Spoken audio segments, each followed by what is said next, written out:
نحمدہ ونصلی ونسلم علی سیدنا و مولانا محمد رسولہ النبی الامین الحنین الکریم الرؤوف الرحیم اما بعد فاعوذ باللہ من الشیطان الرجیم بسم اللہ الرحمن الرحیم وَإِذَا لَقُوا الَّذِينَ آمَنُوا قَالُوا آمَنَّا وَإِذَا خَلَوْا إِلَى شَيَاطِينِهِمْ قَالُوا إِنَّا مَعَكُمْ إِنَّمَا نَحْنُ مُسْتَهْزِئُونَ صدق اللہ مولانا العظیم۔ نہایت ہی واجب الاحترام دوستو، اللہ رب العزت کا لاکھ لاکھ شکر اور اس کا فضل کہ اس نے ہم سب کو اپنے حبیب مکرم صلی اللہ علیہ وسلم کی امت میں پیدا کیا۔ درس تصوف کا آج جو ہمارا موضوع زیر بحث ہوگا، جس پر ڈسکس ہوگی، وہ ہے خلوت اور گوشہ نشینی، تنہائی پسند بن جانا، چاہے وہ شخص مخلوق میں رہے، دل اس کا اللہ کی یاد کی طرف مائل ہو، بیٹھا وہ کاروبار میں ہو، دل مولا کے ساتھ جڑا ہو،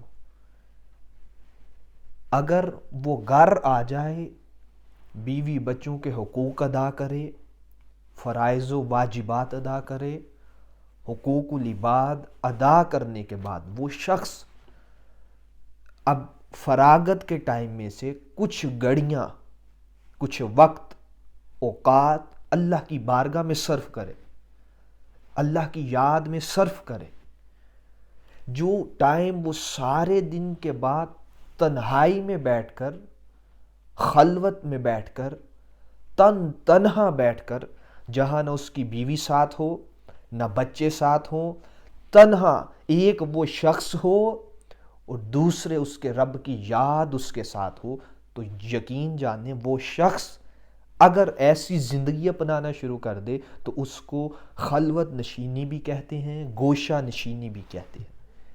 یہ میں نے جو بات کی ابھی آپ کے سامنے رکھی ابتدائیہ میں، یہ عامۃ الناس، ہم جیسے لوگوں کی خلوت نشینی ہے۔ پھر خاص کی، پھر اخص الخواص کی، یہ درجات ہیں صوفیاء کے۔ پہلے میں نے عام لوگوں کی اپنی بات کی، اپنے جیسے لوگوں کی بات کی۔ اب جو اللہ والے ہیں، خاص جو اس کی خاص قربتوں میں رہتے ہیں، جو اللہ کے ساتھ صحیح معنوں میں لو لگا لیتے ہیں، اللہ سے محبت کرتے ہیں، اللہ سے پیار کرتے ہیں، ہماتن اس کی یاد میں مست رہنا ان کا شیوا ہے، تو وہ لوگ کئی کئی دن کے لیے خلوت میں چلے جاتے ہیں اپنے رب کے حضور۔ ان کی محبت فقط خلوت سے، ان کا کھانا فقط بھوک، ان کی بات فقط مناجات، ان کا آنسو بہانا فقط رب کے لیے، ان کی محتاجی صرف رب کی ذات، ما سوی اللہ، اللہ کی ذات کے سوا وہ کسی کے محتاج نہیں ہوتے۔ بولتے ہیں تو فقط اس سے مناجات کرنے کے لیے، تنہائی میں بیٹھتے ہیں فقط اس کے لیے، مخلوق میں بیٹھتے ہیں فقط اس کے لیے۔ تو یہ خاص لوگوں کی خلوت ہے، جو ہماتن اللہ رب العزت کے انوار و تجلیات کا ورود باطن پر ہوتا دیکھتے ہیں، پھر اس کے لاہوتی کلام کو خلوت میں بیٹھ کر دل کی آنکھیں اور کان کھول کے مولا سے سنتے اور دیکھتے ہیں، تو یہ خاص لوگوں کی خلوت ہے۔ اور اسی طرح اخص الخواص، ان کی خلوت بھی یہ ہے، وہ کہتے ہیں خلوت ہو یا جلوت، تنہائی ہو یا مخلوق خدا کے ساتھ میل جول ہو، ایک لمحے بھی خدا کی یاد سے دل غافل نہ ہو، اس شخص نے خلوت کا اور گوشہ نشینی کا حق ادا کیا۔ اللہ والے، صوفیاء، اہل اللہ، مشائخ کبار صوفیاء کے، ان سے پوچھا گیا خلوت کیا ہے اور جلوت کیا ہے؟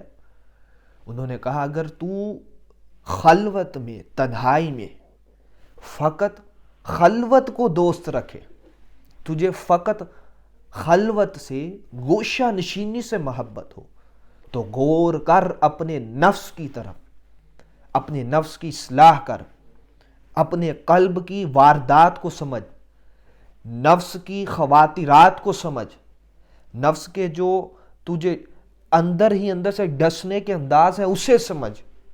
تو مریدوں نے پوچھا کہ خلوت میں اسے خلوت سے محبت ہے تو اس سے بڑی کیا بات؟ وہ کہتے ہیں نہیں، خبردار، مشائخ صوفیہ فرماتے ہیں، وہ کہتے ہیں اگر تجھے خلوت میں خلوت سے فقط انس ہے تو پھر رب سے انس تو نہ ہوا۔ اگر خلوت میں رب سے انس پیدا ہو جائے، رب سے محبت پیدا ہو جائے، دل کی رغبت خلوت کی طرف نہ ہو، مولا کی طرف ہو، دل کا انس خلوت کی طرف نہ ہو، فقط تنہائی محبوب نہ رکھ، اس تنہائی میں رب کو محبوب رکھ، تب تو نے خلوت نشینی کا حق ادا کیا۔ اور پھر ایک اللہ والے، ان سے پوچھا گیا خلوت عظیم ہے کہ جلوت عظیم ہے؟ انہوں نے کہا یاد رکھ، خلوت ابتدائی مرحلوں میں سے صوفی کا ایک پہلے درجوں میں سے دوسرا تیسرا درجہ ہے، جبکہ جلوت میں صوفی کی انتہا ہوتی ہے مقام کی۔ تو وہ بات سمجھ نہ سکے، ابھی ابتدائی سالک تھے، تو کہا حضرت خلوت میں مولا سے محبت ہو جائے اور جلوت میں اگر مولا سے محبت ہو، دنیا کے اندر آ کر مولا سے محبت ہو، کاروبار میں کوئی شخص بیٹھے رب سے محبت کرے، اگر وہ دکانداری کر رہا ہو رب سے محبت کرے، تو خلوت والا عظیم ہے کہ دنیا میں رہ کر رب کی یاد میں رہنے والا عظیم ہے۔ تو انہوں نے کہا یاد رکھ، کبھی بھی تنہائی میں بیٹھ کر اللہ کو یاد کرنے والا اور مخلوق کے اندر رہ کر اللہ کو یاد کرنے والا، یہ کبھی برابر نہیں ہو سکتے۔ خلوت تو ابتدائی مقام ہے صوفی کا، صوفیاء کا، اہل اللہ کا۔ یہ نفس کی ایک ریاضت، مشق اور مجاہدے کے اندر سے گزارنا ہوتا ہے۔ جب نفس اس رستے سے گزرتا ہے، اس پروسیس سے گزرتا ہے، 10 دن کے لیے، 20 دن کے لیے، 30 دن کے لیے، 40 دن کے لیے خلوت کے اندر رہتا ہے، پھر خلوت میں محبوب کو عزیز رکھتا ہے، رب کی یاد میں مست رہتا ہے، اللہ کی یاد میں مست رہتا ہے، فقط تنہائی کو محبوب نہیں رکھتا۔ جو شخص صرف تنہائی میں بیٹھ جائے، اللہ کی طرف دھیان نہ جائے، اللہ کی یاد میں مست رہنا نہ سیکھے، پھر خلوت اس کے لیے فتنہ بھی ہے، آزمائش بھی ہے۔ اور اس کے برعکس کوئی شخص مخلوق خدا میں رہے، مخلوق کے ساتھ میل جول رکھے، کاروبار کے معاملات کرے، اپنے رب کو نہ بھولے، تو وہ خلوت میں بیٹھنے والے سے عزیز ہے، وہ خلوت میں بیٹھنے والے سے اعلیٰ بھی ہے، برتر بھی ہے، اچھا بھی ہے۔ اس کی مثال امام غزالی علیہ رحمہ نے احیاء علوم دین میں دی، اور دیگر صوفیاء نے اپنی کتب کے اندر اس کو بیان کیا۔ خلوت کے فوائد اور اس کے نقصانات پر برابر بحث جاری رہی۔ ایک ایگزامپل دوں گا وہاں سے، اگر کوئی شخص تنہائی میں بیٹھے، خوبصورت عورت اس کے سامنے نہیں آئے گی، حسن و جمال کو نہیں دیکھے گا، فوحش چیزوں کو نہیں دیکھے گا، عورت کی آواز نہیں سنے گا، تو تنہائی میں بیٹھا، نفس کا مقابلہ کیا۔ یہاں پر نفس سے لڑنا آسان ہے۔ اب یہی شخص اس کے برعکس مخلوق میں اترا، سامنے سے حسن و جمال والی عورت آئی، وہاں نگاہ جھکانا یہ مشکل بات ہے۔ تو خلوت کے جہاں فوائد ہیں وہاں یہ ساتھ ساتھ صوفیاء نے نقصانات بھی بیان کیے۔ ہاں، جب نفس مضبوط ہوتا ہے اللہ کی یاد میں، اللہ کی محبت میں، اللہ کی الفت میں، اللہ کی معرفت میں، پھر وہ مخلوق کی طرف نکلتا ہے، کسی کی آواز آتی ہے بھلے آئے، وہ کہتا ہے میرے کان تو فقط مولا کو سنتے ہیں، میری زبان تو فقط اس کے آگے بولتی ہے، میں تو فقط اسی کو دیکھتا ہوں۔ اب یہ دنیا کا ظاہری حسن و جمال یہ مولا کی محبت پر غالب نہیں آ سکتا۔ ہاں، اب ایک شخص خلوت سے نکلا، جلوت میں آیا، دنیا کی یماجگاہ میں آیا، اب حسن سامنے آتا ہے، نگاہیں جھکا لیتا ہے، تو یہ شخص اور تنہا بیٹھنے والا کبھی برابر نہیں ہو سکتے۔ آزمائش جلوت میں نکلنے والے کی زیادہ ہے، تو جو جلوت میں ہوگا تو اس میں خلوت بھی ساتھ ساتھ رکھے، نگاہوں میں خلوت، زبان میں خلوت۔ اب خلوت سے مراد کیا؟ وہ اللہ کی یاد میں ڈوبا رہنا۔ اب مخلوق کی طرف نکلے، دھیان اللہ کی طرف ہو، تو وہ شخص صحیح معنوں میں گوشہ نشینی کا فیض پاتا ہے، خلوت نشینی کا فیض پاتا ہے۔ خلوت کا اور گوشہ نشینی کا معنی کیا ہے؟ اسی حوالے سے قرآن کریم کی سورہ البقرہ کی بڑی معروف اور مشہور آیہ کریمہ میں نے تلاوت کی۔ اللہ پاک نے فرمایا سورہ البقرہ کی آیت کریمہ نمبر 13، وَإِذَا قِيلَ لَهُمْ آمَنُوا وَإِذَا لَقُوا الَّذِينَ آمَنُوا، یہ 14 نمبر آیت کریمہ جو میں نے ابھی تلاوت کی، قَالُوا آمَنَّا، اور جب وہ منافق اہل ایمان سے ملتے ہیں تو کہتے ہیں ہم بھی ایمان لے آئے۔ وَإِذَا خَلَوْا إِلَىٰ شَيَاطِينِهِمْ، اور جب وہ تنہائی میں اپنے شیطانوں سے، سرداروں سے، سرگنوں سے ملتے ہیں تو کہتے ہیں قَالُوا إِنَّا مَعَكُمْ، تو پھر وہ اپنے شیاطین سے کہتے ہیں ہم تو تمہارے ساتھ ہیں، إِنَّمَا نَحْنُ مُسْتَهْزِئُونَ، ہم تو مومنوں سے، اہل ایمان سے فقط تمسخر کرتے ہیں، مزاح کرتے ہیں، استہزاء کرتے ہیں۔ وَإِذَا خَلَوْا، اور جب وہ تنہا گوشہ میں علیحدگی اختیار کر کے اپنے شیاطین سے مخاطب ہوتے ہیں، ان سے خطاب کرتے ہیں، گفتگو کرتے ہیں تنہائی میں، جہاں کوئی ان کو اور نہیں دیکھ رہا ہوتا، فقط ایک ان کے شیاطین ہوتے ہیں اور دوسرے وہ منافق لوگ ہوتے ہیں۔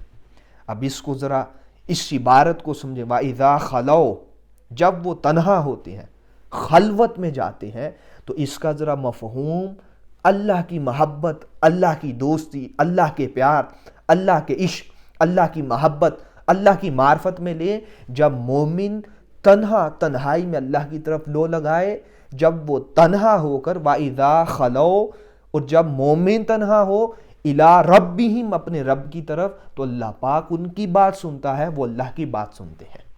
تو گوشہ نشینی کا مقصد یہ ہے کہ بندے تنہا ہو کر، مخلوق سے جدا ہو کر، مخلوق سے کٹ کر، مخلوق سے ناتا توڑ کر، مخلوق سے چند لمحوں کے لیے رشتہ توڑ کر، اور ان کے رشتے اپنی جگہ رکھ، ان کی قدریں اپنی جگہ رکھ، ان کی جگہیں جہاں ہیں اسی جگہ پہ رکھ، اپنے رب کو وہ جس مقام کا اہل ہے اپنے دل میں اس مقام پر لا جس مقام کے لیے رب اہل ہے۔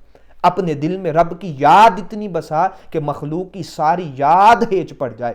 جس طرح مال کا حساب لگاتا ہے، مال کا حساب کم کر، رب کی محبت کا حساب لگا، اس کی قربت کا حساب لگا کہ کتنا تو دن بدن رب سے دور ہو رہا ہے یا رب سے قریب ہو رہا ہے۔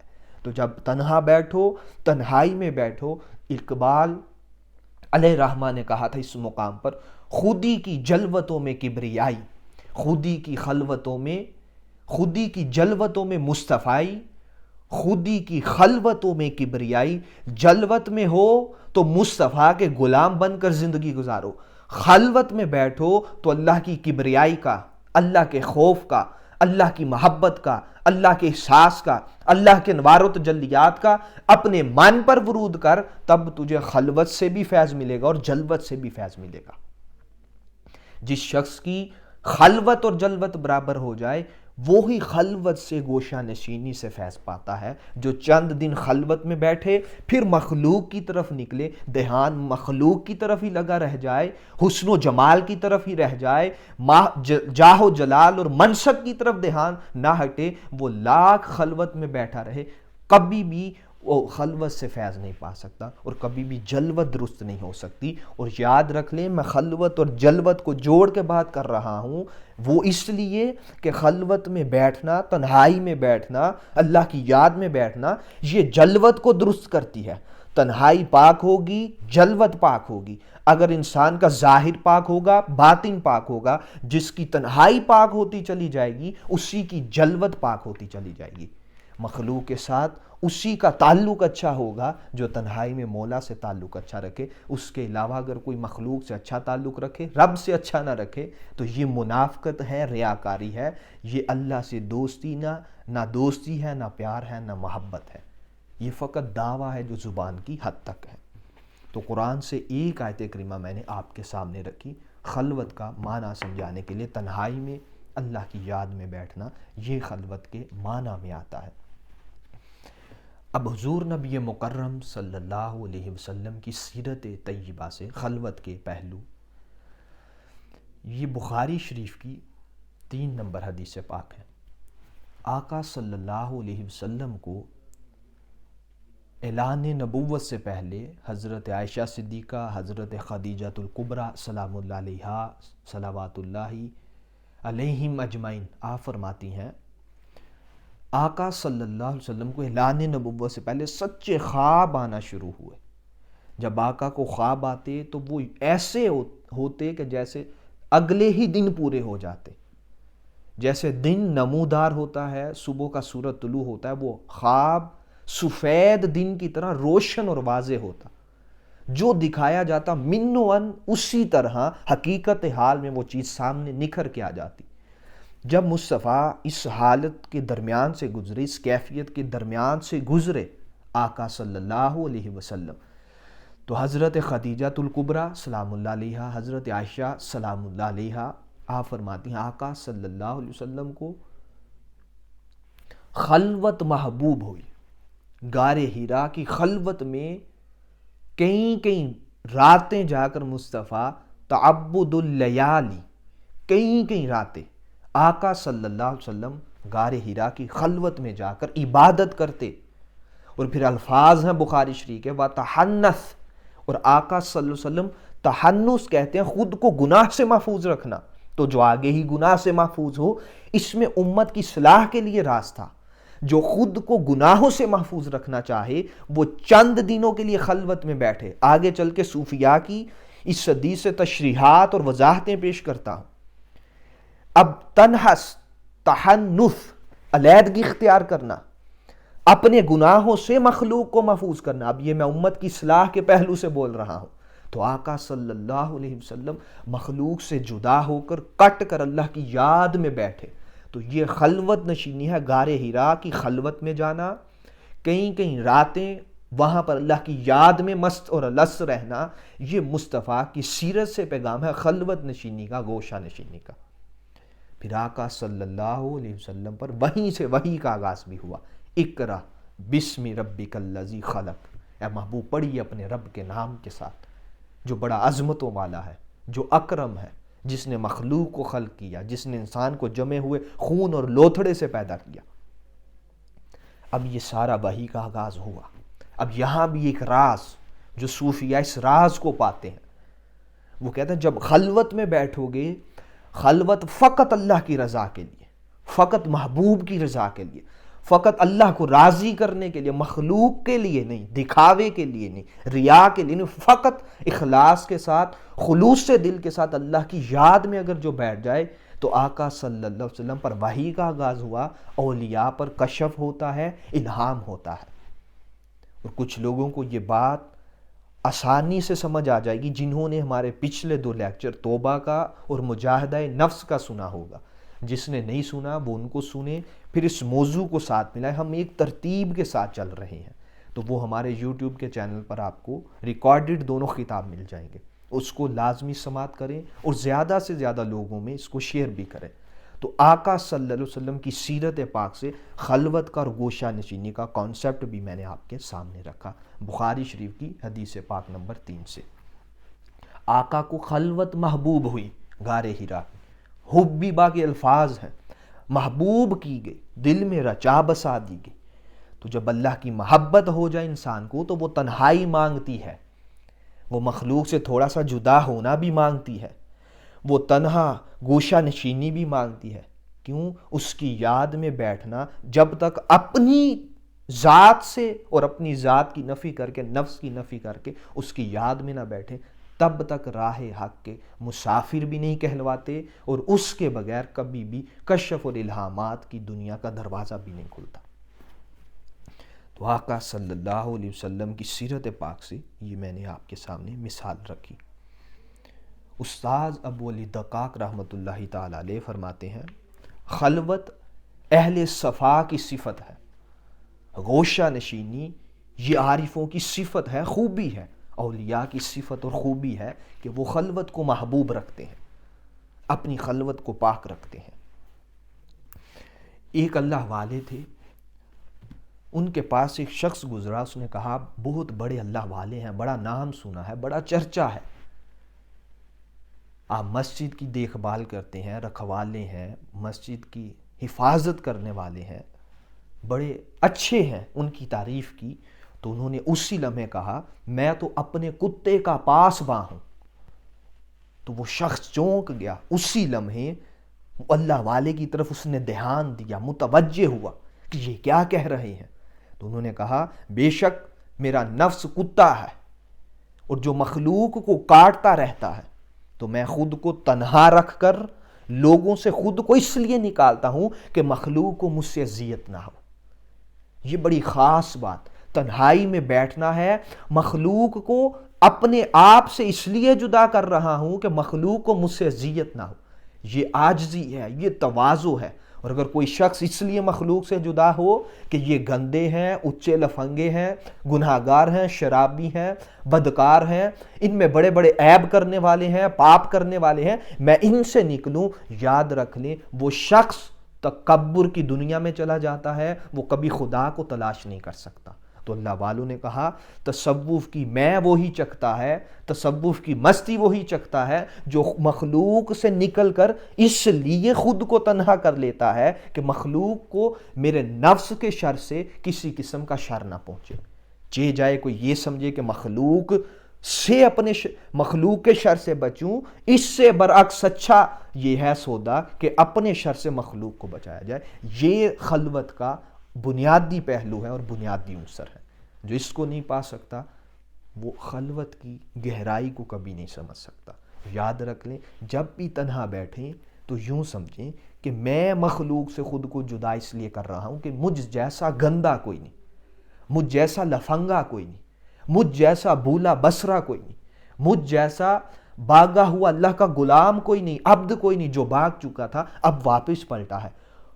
خود کو جب اس طرح اس ترازو میں رکھیں گے، تواضع والے ترازو میں رکھیں گے، عاجزی کے ترازو میں رکھیں گے، تو اللہ پاک آپ کو اونچا کرتا چلا جائے گا۔ اور اس کے برعکس اگر کوئی شخص یہ تصور کرے کہ مخلوق گندی ہے تو ذرا آپ خود بھی سوچیں، وہ اللہ کا دوست بننے کے قابل بھی نہیں، وہ اللہ کی دوستی اور اللہ کی محبت کے لائق ہی نہیں ہے۔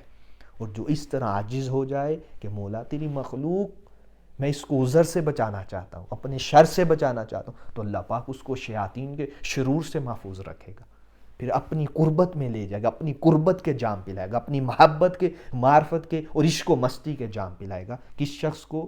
جو عاجز ہوگا۔ ایک اللہ والے تھے، ان سے پوچھا گیا کہ عارف کون ہے، صوفی کون ہے، اللہ والا کون ہے؟ انہوں نے فرمایا جو ظاہر میں مخلوق کے ساتھ ہو، باطن میں خدا کے ساتھ ہو۔ جس کا ظاہر مخلوق کے ساتھ ہو، لباس مخلوق والا، چال ڈال مخلوق والی، سب کی کامن ہے، لیکن باطن خدا کے ساتھ متصف ہو، جڑا ہوا ہو، وہ شخص صوفی ہے، عارف ہے، اللہ والا ہے۔ اس گمنڈ میں نہ رہیں کہ کوئی آپ کے ساتھ بیٹھا ہے، اس کا لباس کیسا ہے، اس کی کیپ کیسی ہے، اس کا لب و لہجہ کیسا ہے۔ بظاہری طور پر ممکن ہے کسی کی تھوڑی خرابی بھی ہو، لیکن باطن میں ہو سکتا ہے وہ اللہ سے لو لگائے بیٹھا ہو۔ ممکن ہے وہ ظاہری اعمال کچھ اس طرح کے کر رہا ہو جس سے عام لوگوں کو تھوڑی سی سمجھنے میں دقت محسوس آ رہی ہو، اور ممکن ہے باطن میں وہ اللہ کی محبت سے سرشار ہو۔ تو اسی طرح پلک جھپکنے سے پہلے کسی پہ فتوے بھی صادر نہ کریں، اس کا ظاہر اور باطن پہلے پرکھیں، دیکھیں یہ کس کیلیبر کا انسان ہے۔ تو وہ اللہ والے فرماتے ہیں جس کا ظاہر مخلوق کے ساتھ، باطن اللہ کے ساتھ ہو، وہ صوفی ہے، وہ اللہ والا ہے، وہ درویش ہے، وہ کامل ولی ہے۔ ایک شخص استاذ ابو علی دقاق رحمۃ اللہ تعالی علیہ کے پاس دور دراز سے سفر کر کے آئے۔ سفر کے اثرات بھی تھے جسم پر، تو آپ نے پوچھا اے شخص کہاں سے آیا ہے؟ تو شخص نے آگے سے جواب دیا ابتدائی مسافر تھا راہ حق کا، ابھی ابتدا تھی اس کی، اولیاء سے ملاقات کے لیے نکلتا تھا۔ اس نے کہا شیخ میں اتنی دور سے سفر کر کے آیا ہوں فقط تصوف کی میں چکھنے کے لیے۔ تو آپ اپنی مستی کے عالم میں بیٹھے ہوئے تھے، اللہ کی یاد میں مست الست۔ جب صوفی بولتا ہے تو وہ دل چیر کے رکھ لیتا۔ تو آپ نے کہا کیا ہی اچھا ہوتا تو اتنی دور سے سفر کر کر میری طرف نہ آتا۔ ایک سفر میں تجھے بتاتا ہوں، تو ایک قدم چلتا، گھر بیٹھے مولا کی قربت میں چلا جاتا، گھر بیٹھے اللہ کی بارگاہ میں پہنچ جاتا۔ وہ شخص چونک گیا۔ اب اللہ کی طرف آنے کے لیے پہلے صوفیاء کی دہلیز پر جانا پڑتا ہے، اہل اللہ کی نوکری، ان کی غلامی، ان کی سگانا کرنی پڑتی ہے۔ تو وہ شخص بڑا چونکا۔ اس نے کہا وہ کون سا ایسا قدم ہے جو اتنی مسافت طے کر کے آپ تک پہنچا ہوں، تھک بھی گیا ہوں، ہار بھی گیا ہوں، منزل نہیں ملی۔ انہوں نے کہا اے میرے مرید، اے سالے نوجوان، اپنے نفس کا ایک قدم بھی تو اٹھا لے، نفس پر ایک قدم چلا اور اسی لمحے تو اللہ کی بارگاہ میں پہنچ جائے گا، پھر خلوت اور جلوت تیرے لیے برابر ہو جائے گی۔ یاد رکھ لیں صوفیاء کی ساری زندگی وہ نفس کو مارنے میں ہے۔ توبہ بھی نفس کو مارنے کا نام، مجاہدہ نفس، نفس کے خلاف جہاد، خلوت نفس کے خلاف جہاد۔ تو صوفیاء کا سراسر مقصد نفس کو قابو میں رکھنا سکھانا ہے، یہی ہر شر کی، ہر برائی کی جڑ ہے۔ تو آپ نے فرمایا اپنے نفس پر ایک قدم تو رکھتا، جب تو اپنے نفس پر قدم رکھ کے اس سے جدا ہوتا اگلے قدم پر تو مولا کو پا لیتا۔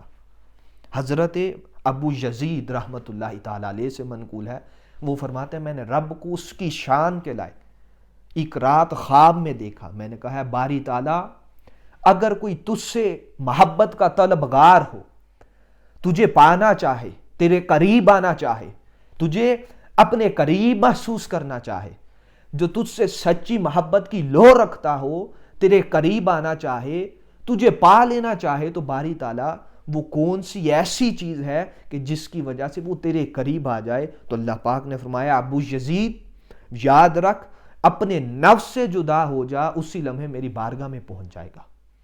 اپنے نفس سے جدا ہو، اسی لمحے رب تجھے اپنی دامن آغوش میں، دامن رحمت میں لے لے گا۔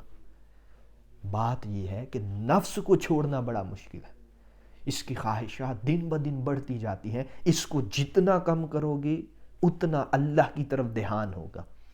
اس کی خواہشات کا جتنا کلا کما کرو گے، گردن دبوچ کے رکھو گے، اتنا اللہ کی قربت میں جاؤ گے اور حضوری والے بنو گے، مشاہدہ حق والے بنو گے۔ اب دوستان مکرم، حضرت یحییٰ بن معاذ رحمت اللہ تعالی علیہ یہ جید اکابرین ہیں صوفیاء کے ہاں، اکابرین صوفیاء ہیں جن کے میں اقوال آپ کے سامنے رکھ رہا ہوں۔ آپ نے فرمایا ہے میرے بیٹے، اگر تنہائی میں تجھے اللہ سے انس ہے تو پھر تیری خلوت سلامت ہے۔ اگر خلوت سے فقط انس ہے، تنہا بیٹھنے سے فقط انس ہے، دل رب کی طرف دھیان نہیں کرتا، متوجہ نہیں ہوتا، اس کی یاد میں مست نہیں ہو جاتا، تو بیٹے یاد رکھ یہ فتنہ ہے، آزمائش ہے، اس سے نکل، انس رب سے لگا۔ جب تو خلوت سے نکلے گا تو جب رب سے پیار ہوگا تو پھر مخلوق میں بھی آ جائے گا، تو رب کا پیار جب دل میں رچ بس جائے گا تو پھر تجھے خلوت میں بیٹھنے کا فائدہ ہوگا، ورنہ تو ٹائم ویسٹ کر رہا ہے، اپنا ٹائم ضائع کر رہا ہے، ٹائم کا ضیاع ہے۔ تو وہ شخص حضرت ابو یحییٰ بن معاذ کی بات سن کے اس نے آپ کی دست بوسی کی، اس نے کہا شیخ آپ نے میری آنکھیں کھول کے رکھ دی، ہم تو خلوت میں بیٹھ کے بھی نفس کی پوجا کرتے ہیں، جب تک رب سے انس و تعلق نہیں ہوگا تب تک خلوت فائدہ نہیں دے گی۔ پھر آپ نے کہا اے میرے بیٹے، اے نوجوان، اس سے بھی آگے بات یہ ہے کہ جب تجھے خلوت میں خدا سے انس ہو جائے، پھر چاہے تو خلوت میں ہو، چاہے جلوت میں ہو، چاہے گھر میں ہو، چاہے تو جنگلوں صحراؤں میں ہو، جب رب کا انس تجھ پر غالب آ جائے گا تو پھر جنگل و صحرا اور گھر سب تیرے لیے برابر ہو جائیں گے۔ جب تجھے رب کا انس غالب ہوگا دل پر، اس کی یاد غالب ہوگی، تو پھر تیرے لیے جنگل و صحرا، بیابان، چٹیل میدان اور گھر سب ایک برابر ہوں گے۔ مقصد حیات تو یہ ہے کہ رب کی محبت غالب ہو، رب کا پیار غالب ہو، رب کا انس غالب ہو، رب کی محبت غالب ہو، رب کا عشق غالب ہو، اللہ کی محبت غالب ہو، اللہ کا خوف غالب ہو، اللہ کی خشیت غالب ہو، اللہ کی یاد میں اتنا انسان مستغرق ہو جائے کہ چاہے وہ جنگلوں صحراؤں میں ہو، چاہے وہ گھر میں ہو، اللہ کی یاد سے ایک لمحے کے لیے غافل نہ ہو۔ تو اس شخص نے خلوت سے فیض پایا۔ یہ حضرت ابو یحییٰ بن معاذ رضی اللہ تعالیٰ عنہ کا قول تھا۔ حضرت جریری رحمت اللہ تعالیٰ علیہ یہ بھی جید صوفیاء میں سے، آپ سے پوچھا گیا گوشہ نشینی کیا ہے، تو آپ نے فرمایا تم لوگوں کے ہجوم میں داخل ہو اور تمہارا باطن اللہ کی یاد میں مست رہے۔ اب دیکھیں، پہلا درجہ تھا خلوت میں بٹھانا، اب خلوت سے نکال کر صوفیاء کہتے ہیں اب صوفی وہ ہے جو خلوت سے اس طرح باہر نکلے، ظاہر مخلوق کے ساتھ ہو، دل اللہ کے ساتھ ہو، ظاہر مخلوق کے ساتھ ہو، دل میں اللہ کی یاد ہو، ظاہر مخلوق کے ساتھ ہو، دل میں مولا کی محبت ہو، ظاہر مخلوق کے ساتھ ہو، دل میں اللہ کا خوف اور خشیت ہو۔ اب دنیا کا حسن و جمال، دنیا کی دولت، زر، سب کچھ سامنے بھی آ جائے، وہ فقط مولا کو دیکھتا ہے اور مولا کی محبت میں جیتا ہے۔ تو آپ فرماتے ہیں گوشہ نشینی یہ ہے کہ ظاہر مخلوق کے ساتھ ہو، دل تیرا اتنا گوشہ نشین ہو چکا ہو کہ وہ رب کی یاد سے ایک لمحے کے لیے بھی خود کو تنہا تصور کرنا حرام سمجھتا ہو۔ تو یہ خلوت ہے، یہ گوشہ نشینی ہے جو صوفیاء کرام رحمہم اللہ تعالی علیہم اجمعین نے بیان کی۔ پھر صوفیاء نے کہا جس نے گوشہ نشینی کے رازوں کو سمجھ لیا، گوشہ نشینی میں رب کی انس اور محبت غالب آئی، پس اسی شخص نے حق کو پا لیا۔ حق کو وہی پاتا ہے جو اللہ کے لیے محنت کرتا ہے، مجاہدہ کرتا ہے، سچی توبہ کرتا ہے، معافی مانگتا ہے، اس کے آگے جھکتا ہے اور مولا سے مولا کو مانگتا ہے۔ تو دوستو، آخری بات کہہ کے آج کی نشست میں ہم اجازت چاہتے ہیں۔ حضرت ذوالنون مصری رحمت اللہ تعالی علیہ نے فرمایا کہ میں نے خلوت سے بڑھ کر کوئی چیز نہیں پائی جو انسان کو مخلص بنا دے۔ ایک دور بات سن لیں، وہ اسی کے ضمن میں ہے جس کو میں ضروری سمجھتا ہوں۔ تو حضرت ذوالنون مصری علیہ رحمہ نے فرمایا جو شخص مخلص بننا چاہے، صاحب اخلاص بننا چاہے، وہ خلوت میں بیٹھا کرے، سارے دن کے بعد چند لمحوں کے لیے 10 منٹ 15 منٹ، جتنی کسی کی بساط ہے، جتنی کسی کی پسلی ہے، اتنا اللہ کی یاد میں بیٹھے، اللہ پاک اس کے من میں خلوص داخل فرماتا ہے۔ خلوص اسے ملتا ہے جو تنہا مولا کی یاد میں اسی کی رضا کے لیے بیٹھے۔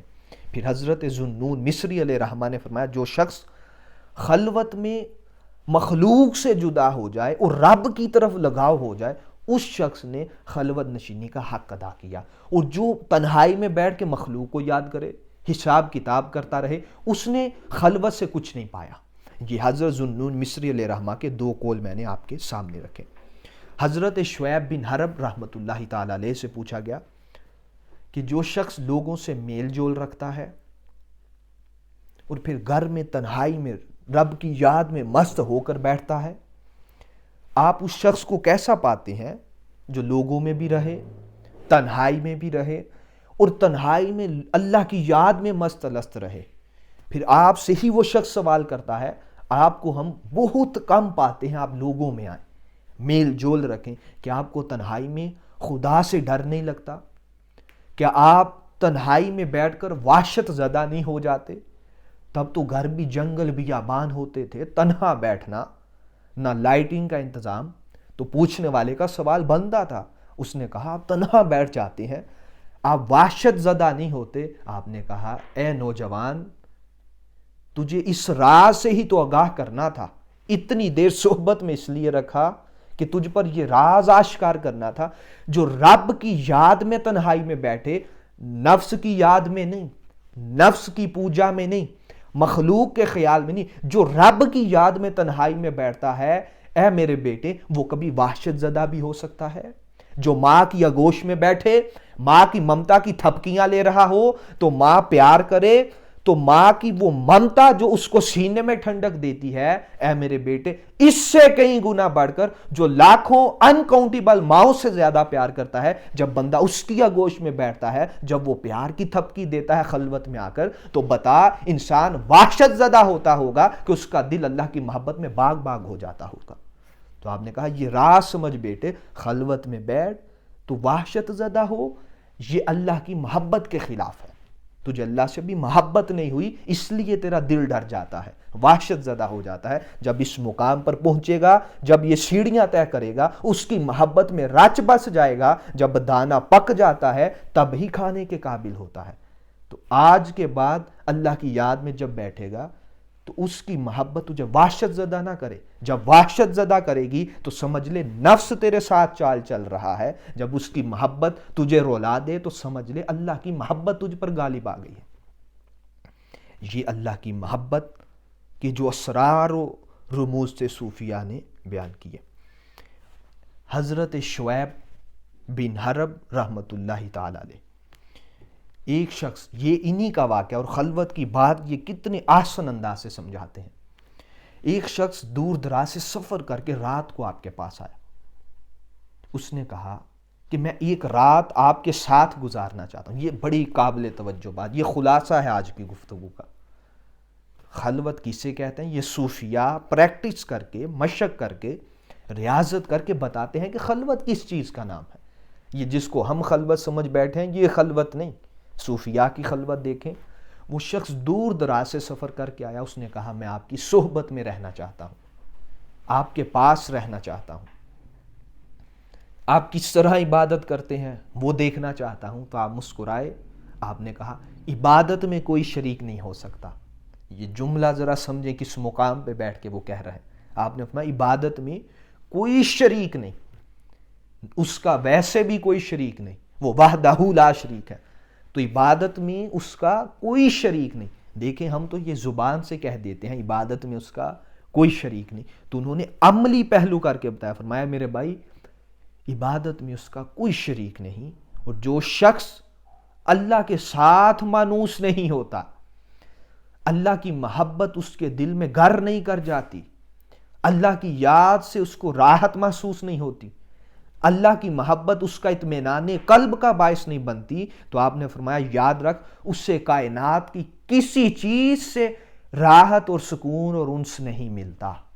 تو آپ نے دیکھا انہوں نے اس کا عملی پہلو سامنے رکھ کر بتایا کہ تنہائی میں بھی اس کی محبت غالب ہوگی، خلوت اور گوشہ نشینی میں اس کی محبت غالب ہوگی، تو تب ہی اللہ رب العزت کی انوار و تجلیات سمیٹی جائیں گی، اللہ رب العزت کی قربت نصیب ہوگی، اللہ رب العزت کا خاص فیضان نصیب ہوگا۔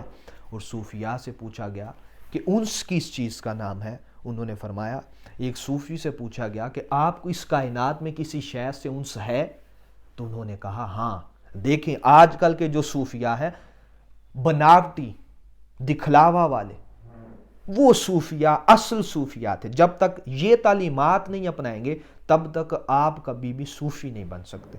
تو پوچھا گیا ایک صوفی سے آپ کو اس کائنات میں کسی شے سے انس ہے؟ انہوں نے فوراً قرآن پاک پکڑ کر اپنی گود میں رکھ کر کھول دیا، کہا ہاں ہمیں انس ہے اللہ کے کلام سے، اللہ کے لاہوتی نغمہ سے۔ تو صوفی وہ ہے جس کے ایک ہاتھ میں قرآن، دوسرے ہاتھ میں فرمان مصطفیٰ ہو۔ اس کے علاوہ اگر وہ صوفیاء خود کو صوفی کہتا رہے، ولی کہتا رہے، جب تک یہ دو چیزیں ہاتھ میں دامن میں کس کے نہیں پکڑے گا، نہ صوفی ہے، نہ درویش ہے، نہ اللہ والا ہے، نہ وہ گوشہ نشین ہے، نہ وہ اللہ سے محبت کرنے والا ہے۔ تو آپ نے کہا یہ قرآن ہے جس سے ہم محبت رکھتے ہیں، کیوں؟ یہ کلام اللہ ہے، یہ مخلوق نہیں۔ ہم اس مخلوق میں بھی جو اس کا کلام ہے، جو اس کی صفت ہے، جو مخلوق نہیں، کلام مخلوق نہیں، کتاب مخلوق ہے، کلام اصل میں مخلوق نہیں۔ یہ جو اس کے الفاظ ہیں الحمدللہ رب العالمین، یہ مخلوق نہیں۔ اب یہ ایک علیحدہ بحث ہے، میں نے تھوڑی سی اس کی وضاحت کر دی۔ یہ قرآن کا مسئلہ ہے مخلوق اور غیر مخلوق کا۔ تو اللہ کا کلام مخلوق نہیں، یہ کتاب کی صورت میں سامنے آ جائے، یہ جلدیں یہ مخلوق ہے، یہ ہماری بنائی ہوئی ہے، اصل میں جو کتاب ہے وہ تو اللہ کے پاس لوح محفوظ پر ہے۔ تو وہ کہتے ہیں ہم اس دنیا میں اللہ کے کلام سے محبت رکھتے ہیں۔ اس شاعر نے یہاں پہ شعر کہا، کیونکہ محبوب کے خطوط، یہ خط ہے محبوب کا، وہ ہمیشہ محبوبوں کے نظروں کے سامنے رہتے ہیں۔ یہ قرآن اللہ کے خطوط ہے۔ قرآن نے کہا لا تتبعوا خطوات الشیاطین، او کما قال، شیاطین کے نقش قدم کی، خطوط کی پیروی نہ کرو، جو اللہ نے خط بھیجا ہوا ہے قرآن، اس کی پیروی کرو۔ اس میں تمہارے لیے ہر مرض کا علاج ہے، اس میں مریض عشق کا علاج بھی ہے، صوفیاء کا علاج بھی ہے، ان کے ہر ایک بیماری کا علاج اس قرآن میں ہے، روحانی جسمانی۔ دعا گوں کہ اللہ پاک ہم سب کو دین حق کی صحیح معنوں میں سمجھ عطا فرمائے۔ حضرت ذوالنون مصری علیہ رحمہ سے پوچھا گیا کہ گوشہ نشینی کب درست ہوگی، تو آپ نے فرمایا یاد رکھو اے طالبان حق، گوشہ نشینی کبھی بھی درست نہیں ہو سکتی جب تک تم اپنے نفس سے تنہا نہ ہو جاؤ، اپنے نفس سے جدا نہ ہو جاؤ، اپنے نفس سے خلوت اختیار نہ کر لو، تب تک گوشہ نشینی کی تمہیں بو بھی محسوس نہیں ہو سکتی۔ دعا گو ہوں کہ اللہ پاک ہم سب کو تعلیمات صوفیاء پر عمل پیرا ہونے کی توفیق عطا فرمائے۔ اس کو زیادہ سے زیادہ عوام الناس میں، اپنے دوست احباب میں شیئرز کریں ہمارے لیکچرز کو۔ اس سے پچھلے بھی 2 لیکچر گزرے، یہ ایک پوری سیریز ہے بحمدہ تعالی، جس کو ہم اللہ رب العزت کی مدد و نصرت کے ساتھ پایا تکمیل تک پہنچائیں گے۔ اس کتاب کو دعا گو کہ اللہ پاک اس کو پایا تکمیل تک پہنچانے کی توفیق عطا فرمائے۔ وما علینا الا البلاغ المبین۔